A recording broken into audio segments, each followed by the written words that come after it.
Bon, je ne sais pas pourquoi l'artiste doit aller chercher une énergie supplémentaire pour se positionner, alors que les autres n'ont qu'à faire leurs études, faire les concours de grandes écoles et puis être intégrés. Des artistes aussi pareil, ils font des études. Après les concours de grandes écoles, c'est le studio. Donc quand tu sors du studio avec un bon produit, c'est que tu as eu le concours de la grande école, tu es sur la scène, tu es sur le marché du travail et les autres vont au travail de 7h30 à 15h30 de lundi à vendredi.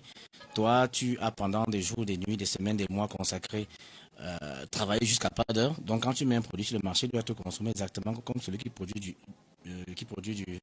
du travail. C'est la faute à tout le monde, c'est le devoir de tout le monde de pouvoir faire que ça change. Des artistes, eux-mêmes, nous-mêmes, on doit se prendre au sérieux, proposer du contenu de qualité. Et après, parce que c'est exactement comme quand les jeunes sont fâchés, là, les émeutes de 2008, par exemple, les émeutes de la faim, Ouais. et qu'il y a des jeunes qui étaient descendus dans la rue en disant qu'il faut que ça change. Il faut que ça change. Les jeunes qui étaient diplômés avaient le droit de dire qu'il faut que ça change. Mais ceux qui ne sont jamais allés à l'école, qui n'ont jamais rien fourni, vous venez crier au chômage par rapport à quoi? Le chômage, c'est quand tu as un diplôme et que tu n'as pas d'emploi.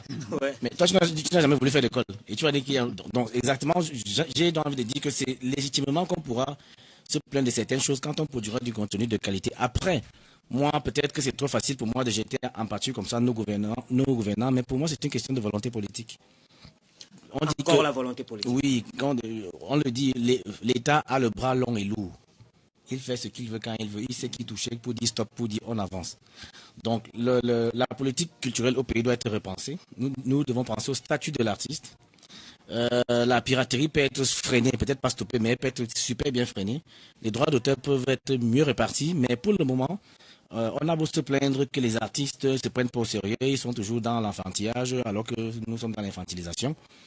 Je dirais juste que quand on voit ce qui se passe sur les médias internationaux, les artistes camerounais sont présents dans des festivals, dans des classements de hits, des chaînes musicales internationales. Donc, la nouvelle génération, par exemple, qui a su faire la fusion, le brassage entre les rythmes de chez nous, qui les inspire, et l'ouverture au monde, les NTIC qui permettent d'être en Bogada et de faire connaître sa musique en plein New York sans se déplacer.